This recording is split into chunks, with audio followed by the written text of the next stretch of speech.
Hey, here's your introduction for the Supercast. Yep.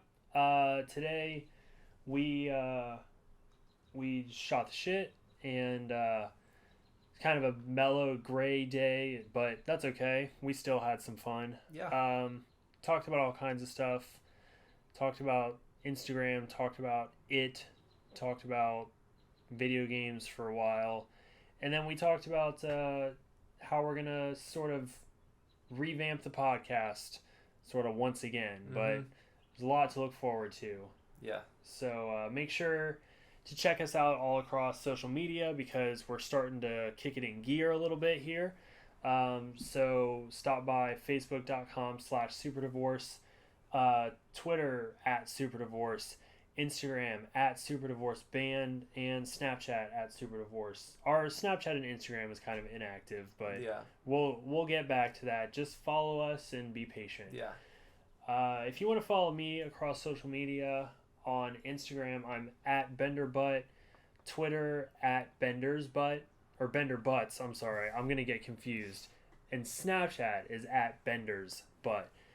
I like to update my Instagram a lot, so check me out. Check me out on Instagram because that's fun good for thing me. going over there. Yeah, Quality Instagram boy. quality Instagram boy. And if you want to follow me across social media, just Nicholas Villars wherever you go. Yep, super easy, super simple. And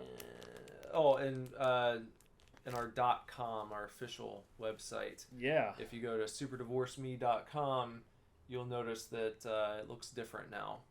it's been looking different a lot, but Nick's got it looking really fucking cool right now. Yeah. So make sure to check that out. Also, make sure to just send us an email, drop us a line. We're still on hold with the CDs that we were sending out for a bit. So lucky you if you have one because they're kind of limited edition items right now. Yeah. But still, send us an email, divorceclub@superdivorceme.com. Tell us a story about some nostalgia you have for something from the 80s, even if you're experiencing it for the first time like I am. Yeah. And we'll highlight you on the show if you want, or if not, just sound off. Let us know. Sound off, ran off, Yeah, whatever. who cares? We just want to hear from you. Yep. So And with that, enjoy, chefs. We are not getting a divorce. We are not getting a divorce.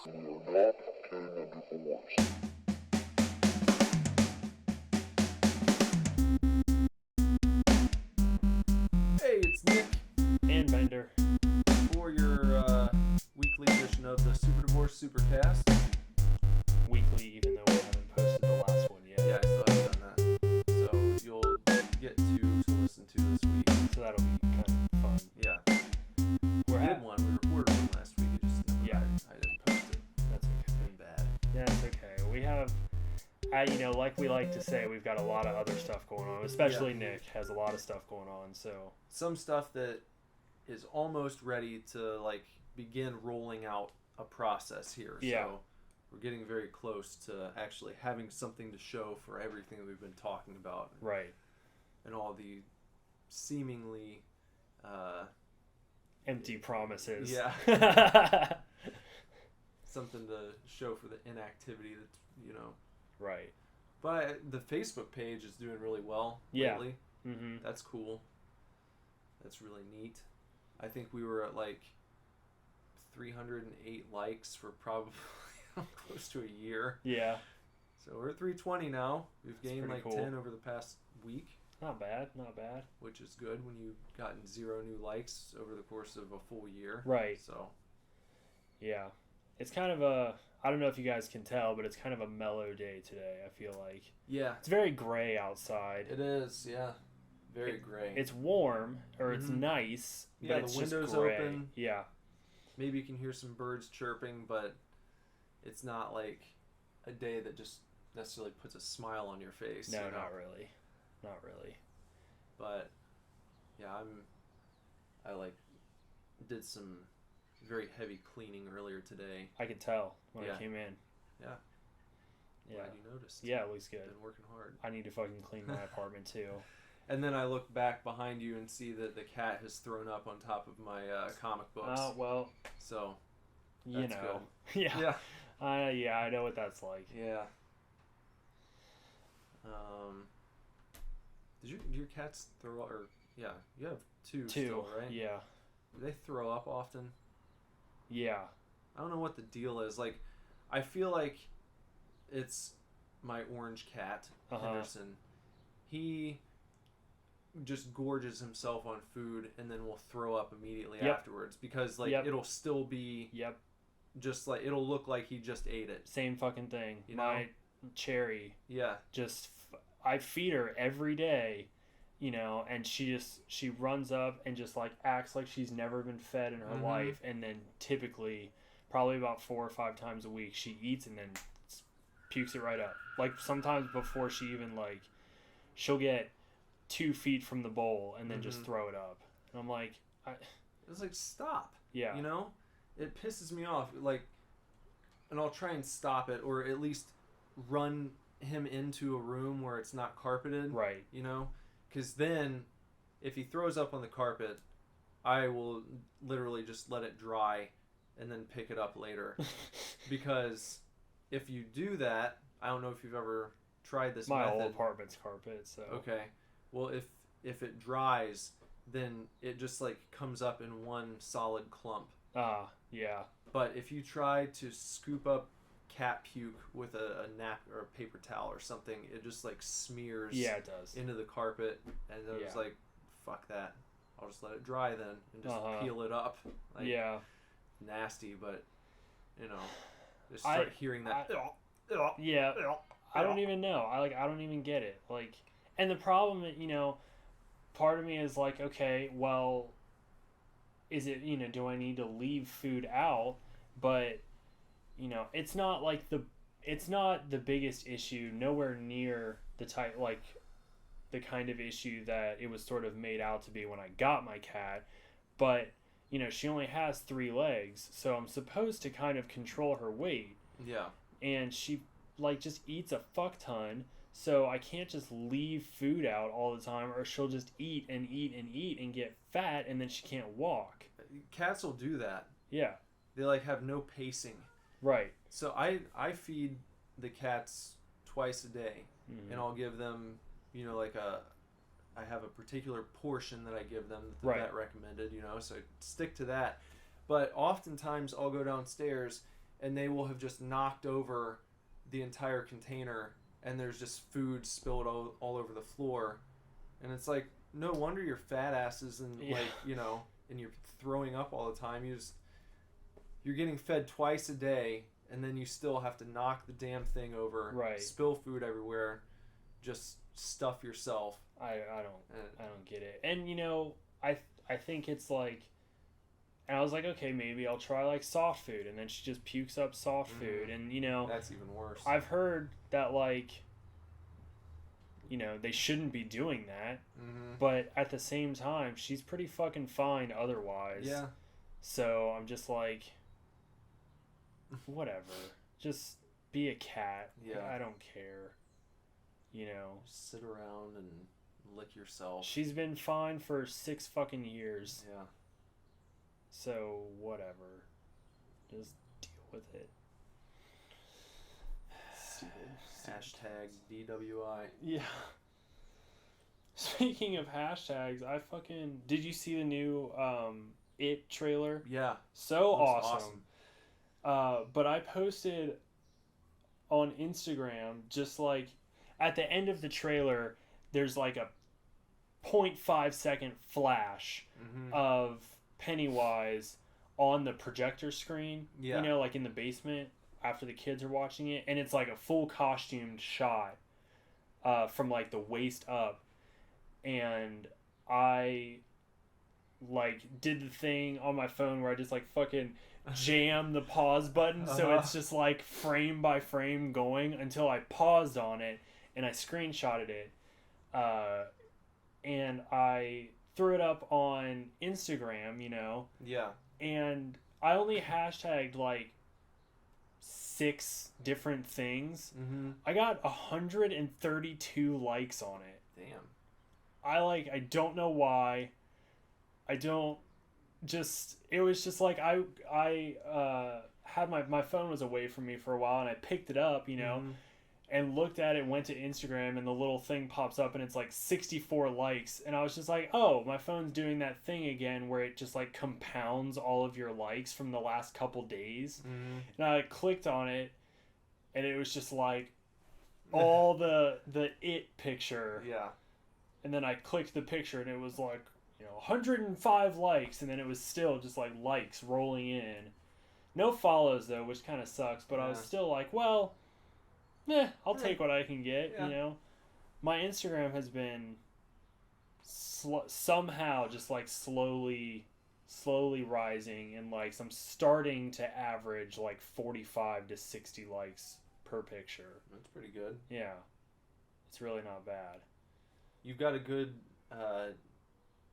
niche on your page, I feel like. I kind of think I do too. Like I really enjoy my Instagram. Well, I think it seems like there's a big following for people who are posting like sweet horror memorabilia. Yeah. Those pages where you'll go to their account and it's just like picture after picture of like cool shit that they own. Yeah. Those always seem to do really well. So. And I don't follow a lot of those, and I definitely don't. I think what makes my Instagram or like more fun, it's definitely not like unique. I wouldn't say, but I think because my collection is not as impressive as a lot of those Instagrams that are just collections. Yeah. My collection's not as impressive, so I definitely supplement with selfies and pictures of Lindsay and pictures of my dog and cat and like, and then I post like a lot of different stuff, like I bought this movie, or I bought this Funko Pop, or I bought, I got this signed, or like whatever, like just stuff, Yeah. I get a lot of stuff in the mail. I do a lot of online shopping, so I post like that kind of stuff, and I just think it's I try to make it a legitimate peek into my life, a little tiny actual peek behind the curtain, which I think it makes it a little more personal, which makes it cool to follow. I really like Instagram. I like mine a lot. But speaking of memorabilia and stuff, I haven't received it yet, but this girl at work told me way back in January that she like got me a Christmas present, but she had to like pay it off, which I thought was weird. I was like, that kind of means that you spent a lot of money, and like we're not particularly close. Like she's cool, she's been there for a long time, and we talk about comics sometimes and stuff. She's a big DC fan, but like it's just like whatever. But anyway, she's like, okay, I got you this thing for Christmas, but like I have to pay it off first, and you'll probably. She's like, are you still going to be working here in February? And I was like, yeah. And she's like, okay, well I probably won't have it till then. And then I kind of forgot about it. Like I was just like, whatever. I'm not gonna like follow up or anything. Like if she got it, she got it. If not, who cares? She's just a coworker. And the other day, earlier this week, she came back and she was like, your thing is still coming. She was like, I'm gonna show you a picture because it's been so long, but like it's on back order or whatever. So I don't really know when I'm gonna get it, but like it's a thing. And I was like, oh, okay, cool. Yeah. And so she shows me this picture, and it's Moon Knight. And I was like, oh, sweet, like Moon Knight. I was like, that's really cool. Is it like a poster or something? And she goes, no, I got you a Moon Knight statue. Oh. And I was like, those are expensive. Yeah. Like sometimes Marvel statues and things can be upwards of like $200. Yeah. Those the busts or whatever. Yeah. And it looked. The one she showed me. She was like, it's not this exact one, but it's really similar, and it was a full body statue. And she was like, so yeah, it's on back order. Like, I don't, what, it'll just get here eventually. I've been waiting a long time, but that's what it is. And I was like, holy fucking shit. Like, and then she was just like, you've been here for such a long time, and you've always just like been really nice to everybody, and like you just do your job and everything. She works at the front desk. She's a concierge. And she was like, you've just been nice, and you've been here, and I just wanted to do something nice for you because you were just like a positive person in this environment. That's cool. So, well, being nice pays off. Yeah, exactly. I was like, I definitely have a feeling that karma is real. And I looked at that as like, well, that's some good karma for me. Like, if I ever, because sometimes I do feel like I do all kinds of shit and just don't get recognized for it, or don't, I just don't necessarily get the payoff or whatever. Yeah. But then stuff like this happens, and I'm like, oh, there it is. There's the payoff that you shouldn't expect for doing nice things. Right. But it's nice when it happens. It's karma. That's nice when it happens. Exactly. Yeah. You don't do nice things to get things in return. Right. But generally, it will come back to you at some point. This is what you get for being nice. Yeah. Generally, So that's really cool. So, who knows when it'll get here, but that's a thing that happened this week that I'm pretty excited about. Nice. So, I was gonna tell you, I have my Switch over here. I just picked up the invisible shield for it. Needed a screen protector. Anyway, I don't know if you've heard, but apparently they're trying to get Rocket League ported to the Switch. Really? Yeah. Probably be fun. That would be. And then, like, people are coming up with designs, like, for different stadiums, like, themed after Nintendo. I was like, oh man, that could be so cool. And, like, imagine all the little doodads and shit you could get for your car. Yeah. Mario hat, you know, or that would be sweet. Or like you stars. Could turn the ball into a Yoshi egg. Yeah, yeah. There's a lot of cool stuff you could do. Or a chain chomp. Mm-hmm. That would be really sweet. Yeah, I feel like that's probably a gold mine if they actually get moving on it. Yeah. Like I was reading that right now it's outpacing the PS4 from its launch in Japan. So the Switch is? Mm-hmm. Really? Yeah. It's the best opening or best release that Nintendo's ever had for a console. Huh. Which seems strange because it didn't feel like the build up was like I was really excited. Right. But it didn't seem like it was as big of a deal as like the Wii was when it came out. No, it's apparently blowing all their past systems out of the water sales wise. I don't think so either. I remember the hype for the GameCube being real. Mm-hmm. Like GameCube hype was just unbelievable. Yeah. And the Wii especially was even more hyped. I mean, but the Switch really, like, they just kind of casually announced it. They had a big press conference, and then they were like, it's available in a month. Mm-hmm. And then a month came and went, and some people had a Switch and some people didn't. Mm-hmm. But like, it came out. How long has it been out? A couple months now. It came out in just a month. About under a month still. Yes, actually. just under a month. Yeah. One of my friends posted on Facebook that they have like 4 of them at the Middletown Meijer. He was just like, really? if you're looking for a Switch, I found some. And it's like, that didn't really. You didn't have that a month later with the Wii, Well, I mean that is probably just really good timing. It could, obviously. I mean, they're probably gone now. Yeah. But because I mean, even the NES Minis are still selling out immediately. Yeah. So it's just like I did see that Nintendo had posted this picture of like Mario and Luigi in a factory, And it was like, they're boxing up more to ship out next week, so it's like, keep an eye on your retail stores. Yeah. I don't think there's any way to reserve one at this point, so you just have to get lucky like that and stumble upon them. But yeah, I was very surprised when I read that it was just like outpacing all their previous launches. Just doesn't seem like that should be the case. But and I've seen so many things online about people complaining about it, you know.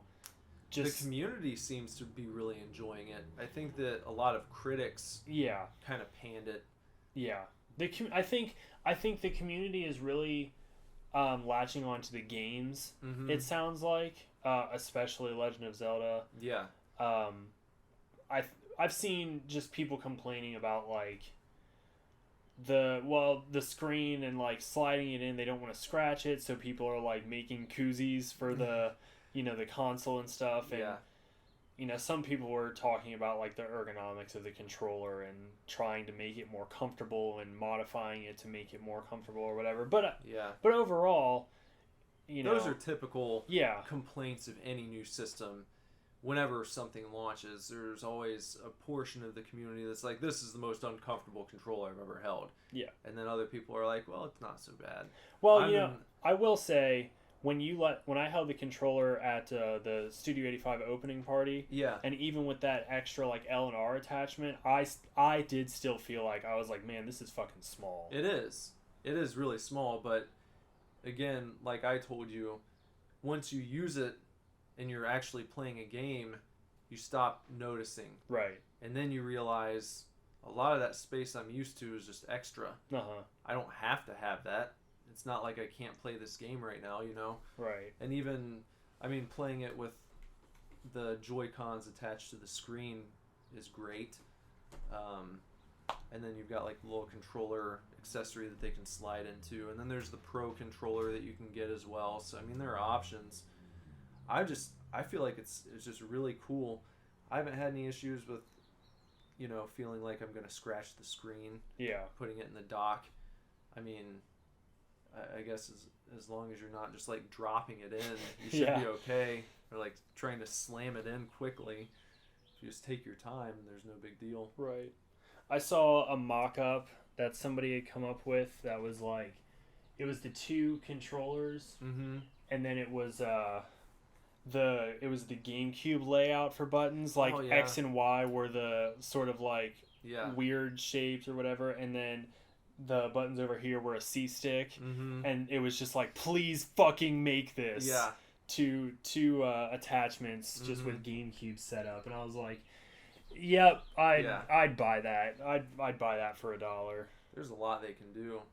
I feel like after having this, I was looking at this campaign on Kickstarter, I think it was, but it's the new game made by the guy who did fucking however many 6 or 7 Castlevania games, from Symphony of the Night through whatever the latest one that they released was. Like the very latest? Or like, did he do the Game Boy games? He did like all the Game Boy and Game Boy Advance. Stick to the side scrollers. Yeah. Okay. But he's making a new game in that kind of style, but it's not a Castlevania game. Right. It looks very similar. It's like Mighty Number 9. Yeah, but it looks like it's going to be really cool. Yeah. And anyway, they just announced that they were canceling the Wii U version that you could pre-order, and they were moving all of them to the Switch. Oh. And they were going to do like a physical copy, and I'm definitely going to get on board with it and donate to it. But anyway, when I was reading through the comments, I was surprised to see like the number of people who said, oh shit, I'm canceling my PC pre-order and moving it to the Switch. Or really? I'm canceling my PS4 pre-order and getting it on the Switch. Because just the ability to take it with you is so cool. Right. And to do it reliably. It's like, if the PS4 wouldn't have totally botched, the way that your Vita was supposed to work with it, then they could have had that. But,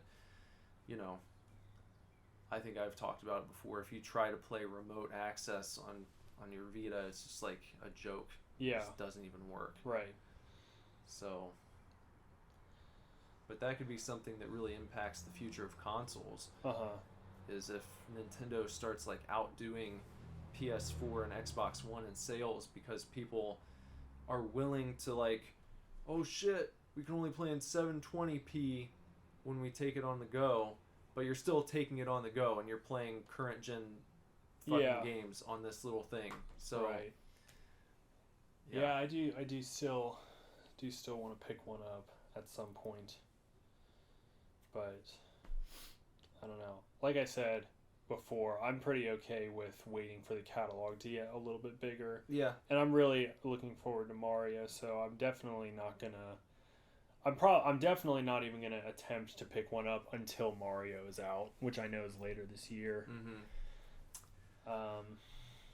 I have been playing Horizon Zero Dawn. I borrowed that from Cody. Are you running into like the same mental blocks with it that you normally having to fight through with games of that size? I sort of felt like I was, and I kind of like was. It wasn't a lot, and the side missions are very Tomb Raider-esque, where it's just like you talk to a person, and it's just like, okay, go here, and I'll go back to the person, you know. So I did a couple, and wasn't too bothered. One time when I just had a main mission to do, I was like, I'm gonna explore, you know, and I like trekked for like 15 minutes to like the far corner of the little area I was confined to, because there was like a herd there. You know, the herds are marked on the map. So I was like, I'm going to go check out this herd, you know, and see. And I like trekked for like 15 minutes and got there, and it was like nothing special. So I was like kind of pissed about it. I was like, are you fucking kidding me? Like, I just came all the way here, and it's just like 4 machines in a little grotto, you know. They ended up killing me too. I like attacked one of them, and then they all fucking killed me. So I was like, waste of time, totally. But when I got home today, I was like, I kind of want to do something else, but like I should probably play it. You know, you get to this point because your character is an outcast, so the tribe has this sort of coming of age thing called the Proving, you know, and Aloy, your character, is allowed to compete in the Proving, and if she does, she'll be if she passes, she'll be reaccepted into the tribe, and also become a brave, which are like their soldiers. So I was like, well, I'm right at the Proving, and I was talking to Cody, and he said it like only gets better after that. So I was like, okay, I'll just fucking sit down and play it. And you know, there was a lot of dialogue and stuff, which is cool. You get to like pick your dialogue and things. Lots of people to talk to, and the village was like very alive, very lived in, and very interesting. So when the Proving starts, the actual event, I was sitting on the couch with the controller in my hand, like, I'm gonna fucking win this. Like, I have to prove myself to all of these people, because all they've done is like shun me my entire life. You know, I've only been playing the game for like 3 hours, and I was just like, fuck these people. I'm gonna make sure that I win. And I was like running through it, and all it was you had to like collect a trophy from a herd of machines. They all kind of come running in, and you had to like kill one and collect a trophy, and then you just had to race to the finish, you know. And there's like a cutscene that puts you in dead last for the trophies, so you know the running is like what defines it or whatever. You have to catch up, so you take like this dangerous route or whatever, and like I ended up winning. Like you kind of are supposed to. It's supplemented by cutscenes here and there. Yeah. But even still, despite that, I like came in first, and I was like, fuck yes, like that's awesome, you know. And then like everyone gets attacked by like a rival tribe, and like you save everybody, and then there's a lot of story between like what happens after everyone's attacked and when you wake up from it, and they give you like a fairly significant part of the mystery. And then after that is when you're sent on your way out into like the forbidden world as a seeker. And I don't want to spoil anything, but once all the story and all the stuff that happens after the proving, and then like what you become and what they tell you that your like purpose is, I was like, oh my god, like it's good. It's really good, and the world is so interesting, and there's a lot of really interesting themes I caught on when the proving starts. There's an opening ceremony the day before, and there's a very interesting dynamic within the world. The tribe that you're a part of worships like this goddess, the All Mother, and there's a very heavy semblance into like in mothers in their culture. Like you are born from your mother and you live to like honor your mother and everything like that. Well, the reason Aloy is outcast is because she doesn't have a mother. So she's raised by this guy Rost, who's also an outcast. Well, it's just interesting because they have such a you're in the opening ceremonies, and everybody lights a lantern in honor of their mother and sets it off into the sky, and the priestesses are sort of like telling that, you know, everyone comes from their mother, all the stuff I just said, and they place such a huge importance on like motherhood and love and all this stuff, yet they shun your character constantly. They're not allowed to talk to her. They're not allowed to interact with her. And even though she goes out of her way at times to help them, and you save a boy when you're like a little girl, and you save his life, and his father comes up and takes him away and just goes, why are you talking to her? You can't talk to her. She's an outcast. You know? So it's really interesting that their culture puts such an emphasis on love, but then they shun you for your whole life. It's really cool. It's really, really cool. And I'm definitely stoked to like play more. So how far in are you now? I finished the proving today, and then like I said, there was a lot of sort of interactive story, a lot of just walking around and listening to one of the priestesses talk to you and tell you all this stuff. And I just came out of that and became a seeker, so I'm probably including like the silly running around I did, I'm probably like 5-6 hours of playtime in. If you just did the story missions, you could probably get to where I am in like 2 hours. If you want to go the route of the people who complain about games being too short, trying to take them back after beating them, maybe 2 hours, maybe 3. I don't really know, but it's really cool. My favorite thing in Tomb Raider is using the bow. Like I almost never use guns. So I love that you are an archer, you know, you have a bow, and there's a lot of really cool stuff. Like I have a perk where if you jump in the air and aim, time slows down, so you can like aim while you're in midair. And then she also, like when you're sprinting, if you hit square, she slides like on her knees, and when you do that, if you aim your bow, time will like slow down while you're sliding. That reminds me of a gameplay mechanic they had in Wet. Did you ever play that? Yep, I did. Yeah. I played the demo a bunch. I never played the actual game. It was pretty fun. Yeah. Just silly, shoot everyone you see. Yeah. You know, grindhouse type movie. Right. Video game. Yeah, it was. It was fun. I liked the demo a lot. Zelda has that that time slowing down, like when you're in the air and you draw your bow. You can do that as well. It's pretty neat.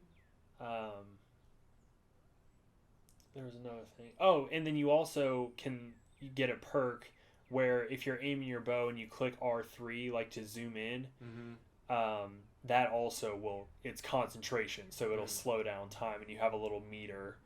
So it's awesome because like when all of the people from the proving were being attacked by the rival tribe, you know, I had to defend, and it was just like headshot, headshot, because that's cool. You can concentrate on it. So, but it's really sweet. Like I don't see it at all as like cheating or anything. Like it's a fun dynamic, I think, and you can't just hold it forever. Like obviously you have a time limit, so you have to be able to finesse aiming, zooming in, getting a headshot, like targeting the head and firing all before this meter goes down. One thing as far as aiming goes that I really like on the new Zelda game is like you can go from aiming with the left thumbstick, you know, and as you would normally do on a game, I guess.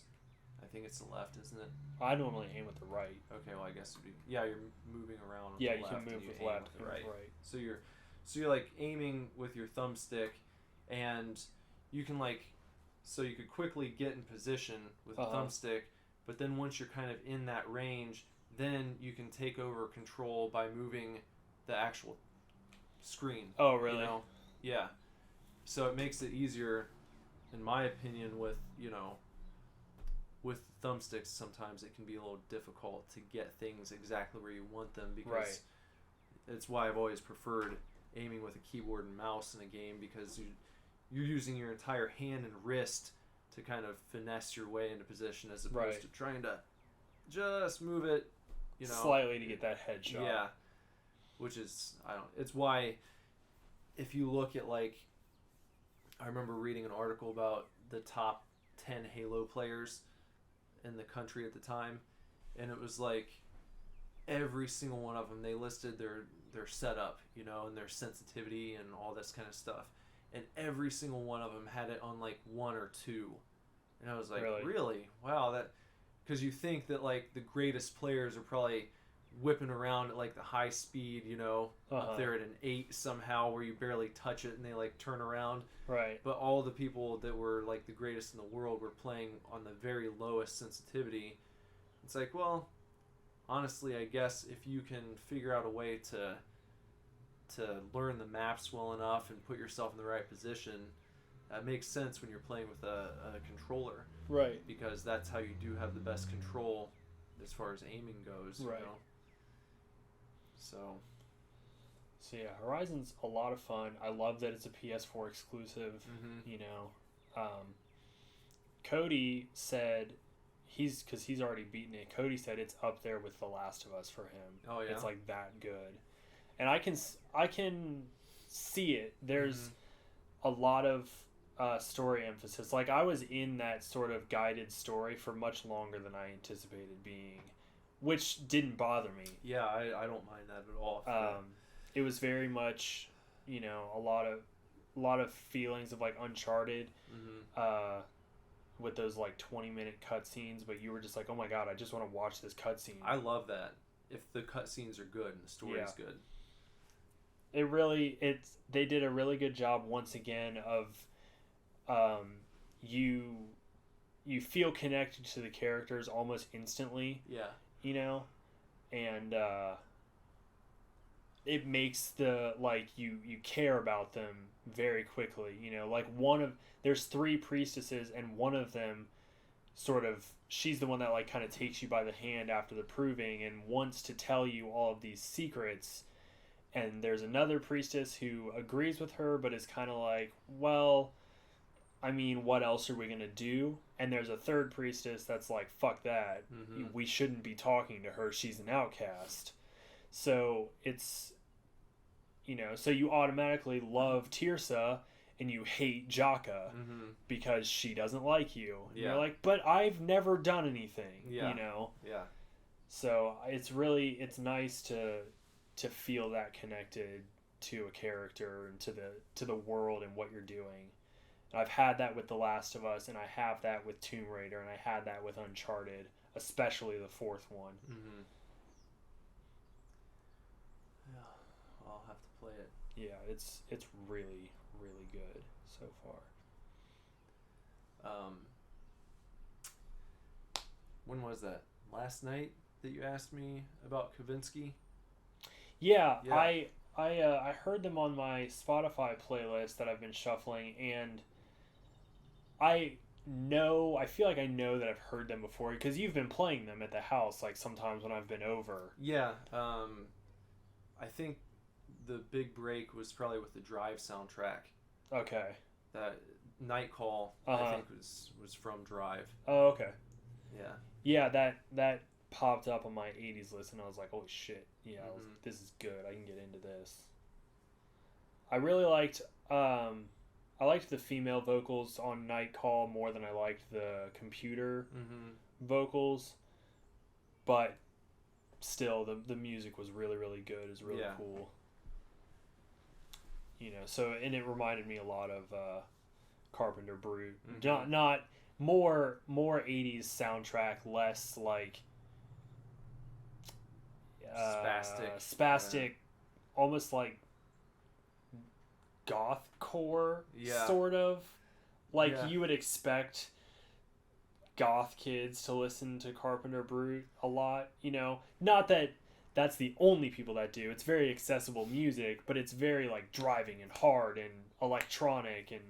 Well, like navigating these groups and stuff, since we decided to go in this direction, I've been learning more about like the subculture as it exists today. And there are so many like, you know, you don't realize that probably every single genre of music is sort of sliced up this way.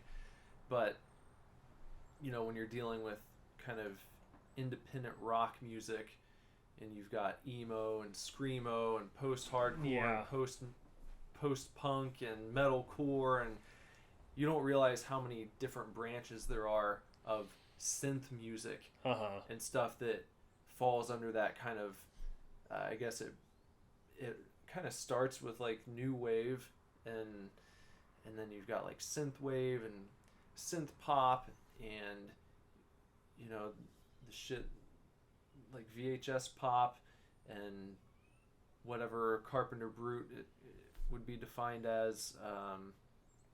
I don't know exactly, because they've got almost like you said, it's kind of goth-ish. It almost makes it feel like they have some common ground with like Nine Inch Nails. Yeah, like exactly. Like I would expect. I wouldn't be surprised if Carpenter Brute was playing at like a warehouse party where everybody was dressed in all black, you know, trip pants and throwing glow sticks around. Like that's where you would hear Carpenter Brute, or like, you know, the Vampire Club in Blade. Yeah, that's a Carpenter Brute setting to me. And then like on the other end of the spectrum, there's like Vaporwave. Yeah, which I don't know if you've heard of that, but it's like it's very I want to describe it as like hazy. It's like it feels hazy and like that kind of almost more early 90s than 80s-ish. Yeah. Like inspired by, and people, a lot of vaporwave artists, they'll take clips from like fucking old Windows music like that was included with computers, and like they'll take shit from like commercials that just has that sound to it. Right. You know, if you imagine the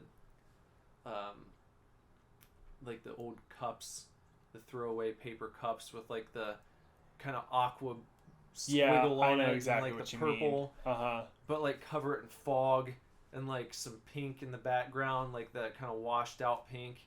That gives you an idea of like the aesthetic of vaporwave. And interesting. So but it's weird how many divisions and how like elitist people get over it. Just reading some of the threads and comments people have, and like I said something the other day on one, some guy, he was like giving his farewell speech to this group that I'm a part of. Right. Because synthwave was becoming too mainstream, and he like can't handle the direction that this group is going. This Facebook page that used to be so pure, and all these people are coming in here and they're posers and all that stuff, and it's like derivative. That was one word that was getting thrown around. It was like, if you have a problem with music being derivative, synthwave and the like is a very bad place for you to be, in my opinion. Yeah. Because the entire subculture is derivative of a movement that took place originally back almost 30 years ago. Yeah. The entire movement is derivative. Right. But, you know, people are... But be elitist. Go ahead. Yeah, go for it. Just see ya. Yeah, who gives a fuck? Consider this my farewell. I can't handle it. Who's gonna miss you? Exactly. Were you that much of a presence on this one page on Facebook that everyone's gonna just like cry over your absence? Like, nobody gives two fucks whether or not you're a part of this group. He like made a list. He was like, I'm leaving this group because, and then did like a numbered list of the reasons why, and all the reasons why the group had gone downhill. And come on, who cares? Yeah, nobody cares that you're leaving. It's like, enjoy the music or don't. Yeah. I don't get it. Yeah. Man. Well, we're gonna we didn't talk about this yet, but no. We're gonna be kind of tweaking the cast. It's a process. The whole thing is, you know, yeah, we never set out to become professional podcasters, yeah. But I feel like as we've gone along, we've kind of experimented with different things, try and find something that interests people, because while we have fun doing this, we could just sit here and talk to each other without recording it and putting it online. Yeah. But if we're going to do that, I feel like we want people to hear it. Right. And part of that is kind of improving our format, if you will, and finding different things that work and finding what doesn't work and stopping the things that don't and increasing the things that do. So in an effort to kind of play around with things a little bit, we're going to shorten the show up for a while anyhow and see how that goes. So we'll try and keep them between 30 and 45 minutes, and we're going to try and kind of focus in on, I guess, the aesthetic of what we're doing on our Facebook page. Right. You know, the kind of 80s pop culture stuff. And we're going to try and focus on, could be a movie one week from the 80s, could be a piece of technology, could be an ad campaign that some brand did. Could be a Super Nintendo game or, yeah. you know, stuff, video games. It's just going to be, you know, all of this has been a process in building image. And so we're just converting the podcast into that image. Yeah. Just to make everything, our whole outlook is, you know, we're trying to make the whole thing cohesive. Right. So this is that. Yeah. That's what's happening. We're just moving the podcast over now into this cohesive image. But it's cool because that era has such a unique feel to it, and people seem to have, I know I do, and obviously you look online and see all the different Facebook groups and people who like the shit. That era has a very strong following. Yeah. People who feel very nostalgic about, you know, that decade, and give or take years that kind of bookend it in the 70s and 90s. But we can still talk about horror movies, and we can still talk about comic books. So we'll be able to throw in a little bit of what we were doing on the video shows when we were doing those, but it'll still fit into the overall cohesive vision that we have for what we're doing here. For a while, everything we bring you is going to be a product of sometime between 1980 and 1989. Yeah. That's all. So I think it's going to be fun. I was talking to Nick the other day about, to be honest with, I think this all of this building that we've been doing and stuff, I have been very excited and on board with it all and whatever, but I do find a little difficulty because the 80s are really not my nostalgia. Yeah. Like, personally, I was born in 1989, so I obviously grew up a 90s kid. And that's a whole different thing, I think. Like, yeah, there's some stuff from the 80s that bled over. Yeah, there's a couple shows I watched or a couple toys that I had. But there's a very definite difference between, like, 1985 and 1995. Yeah. And the aesthetic and the vibe and the things that were happening. So, it's been just different for me. That's all. Something that I've had to delve into and start to experience. So I'm kind of hoping that another dynamic that we can bring you, I would say the only thing I'm well versed in is 80s horror movies because they're some of my favorite. But another dynamic that I want to try to bring you guys is talking about these things in these movies and shows and whatever we decide to talk about with coming from Nick, who experienced it as a child, and then coming from me, who's experiencing it as a 27-year-old for the first time. Yeah. And I just barely made it. And you did, yeah. I did. You did, so... So, I was born in 85, so literally my first memories, like the earliest things I can think back to, I would say, I have fuzzy recollections of being, a kid at the first apartment that I lived in when I was like 3 years old, and I know what I was into back then. Right. See pictures, the toys I was playing with, and I remember watching shows, and I remember going to see the original Ninja Turtles movie. I remember seeing the original Batman with my dad in theaters. So like my earliest memories are probably starting in like 1988. Yeah. So I got 2 years there, but as the decade usually will bleed into the next a little, I feel like the 90s, when you hear 90s stuff, really starts in probably like 92 or 93.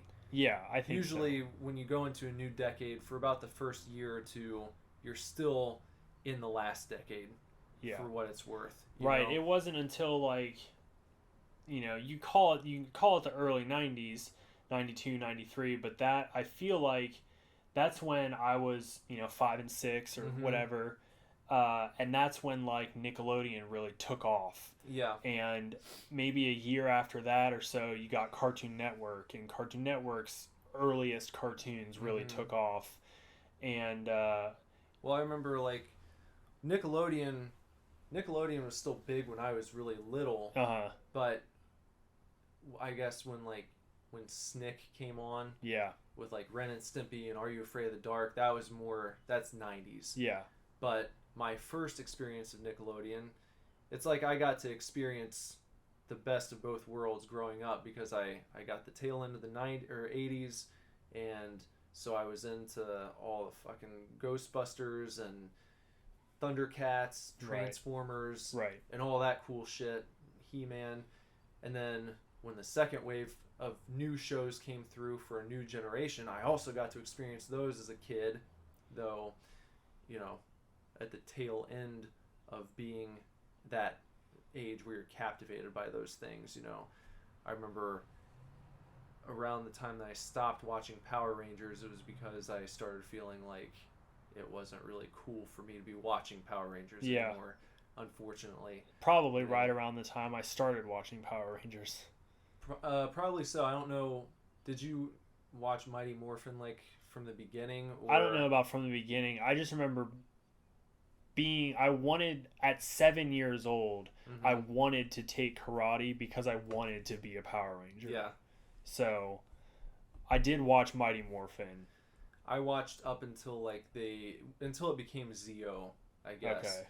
And Tommy became the Red Ranger, and you know, so to me he was always Green Ranger and White Ranger. Right. And then I know he became the Red.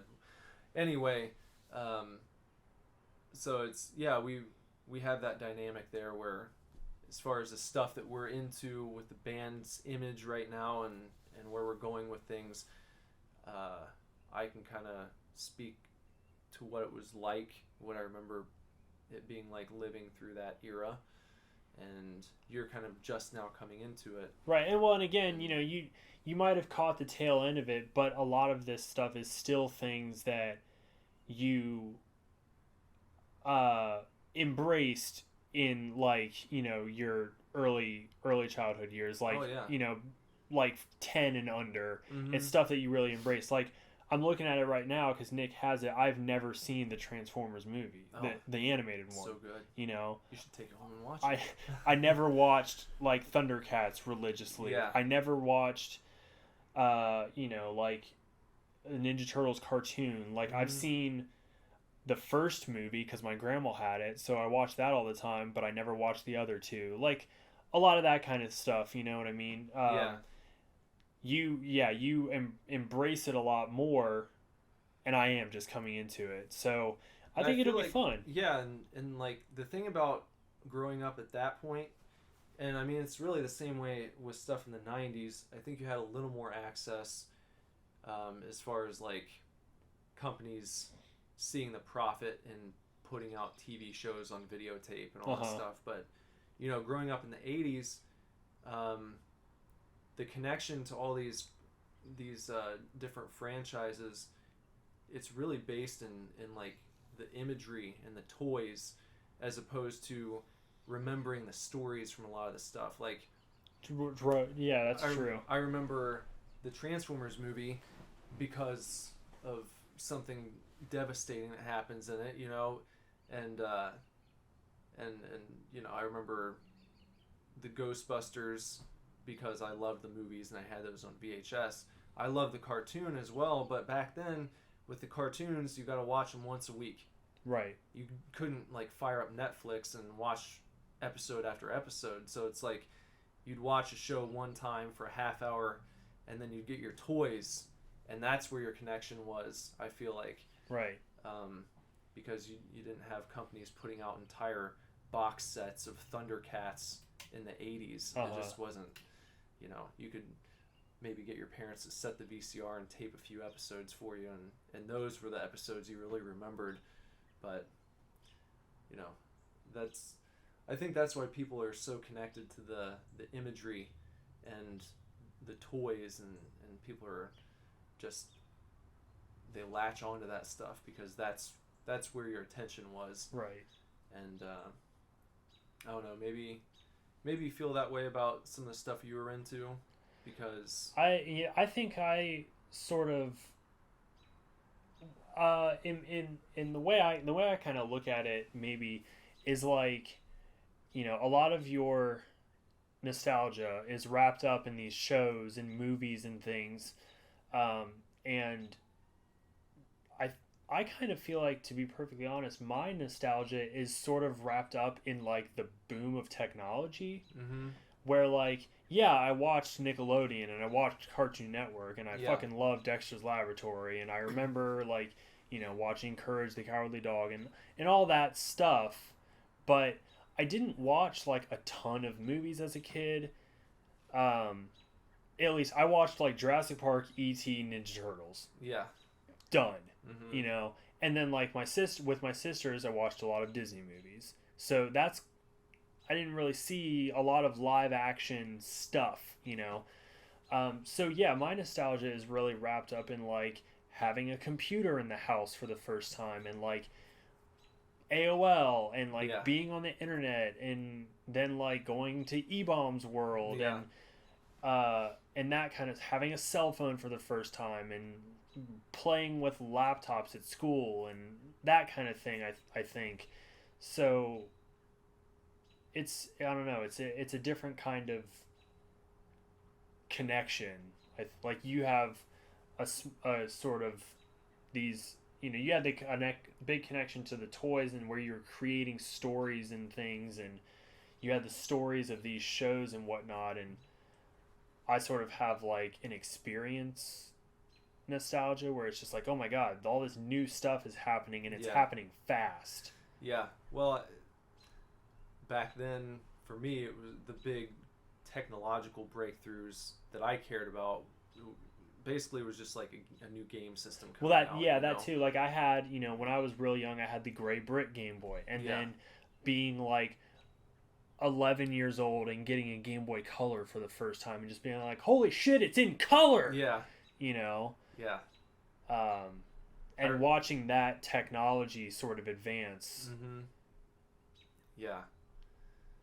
Yeah, I remember being blown away by the Super Nintendo when it first came out, and like being at Walmart and they had the display and just playing Super Mario World, and it was just like your mind's blown because of how awesome it looks compared to, your NES where you're just playing.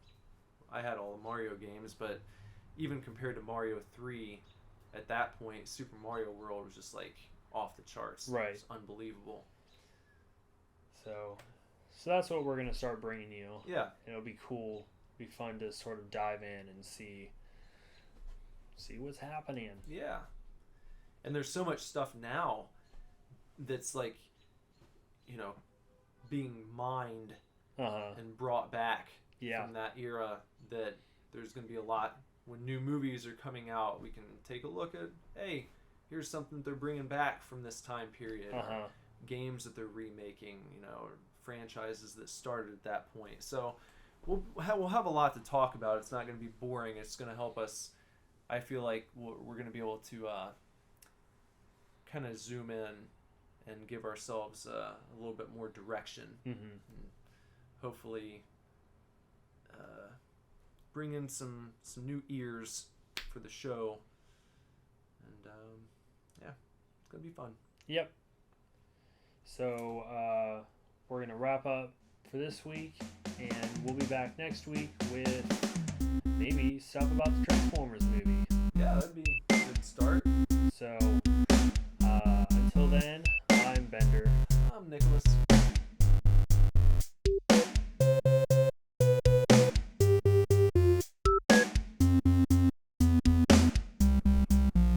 And with that was another episode. And we're going to head on out of here after we give you the rundown, the lowdown, give you the runs real quick. If you want to contact me anywhere across social media, do so. Just look up Nicholas Villars. For our band stuff, you know the drill. Instagram at SuperDivorceBand, Twitter or Snapchat, just SuperDivorce. And then go ahead and Facebook, facebook.com/SuperDivorce, and SuperDivorceMe.com is looking nifty these days. So go and take a gander. Weak. Climb up to Gander Mountain and take a look at our website. If you want to follow me across social media, you can find me on Instagram at BenderButt, find me on Twitter at BenderButts, and Snapchat at BendersButt. Follow me on Instagram. The other two are cool, but follow me on Instagram. Also, send us an email at divorceclub@superdivorceme.com. Tell us anything you want, really. But if you're feeling like being directed, tell us something you have nostalgia for from the 80s, or a movie you love, or a soundtrack or an album you love, or like whatever. We're just we're moving into our full-fledged 80s vibe here, and we're getting cohesive. So help us do that and let us know how 80s you are. See if you can out 80s us. Just try, because you probably won't, but we'd like you to try. And next week we're gonna be back with what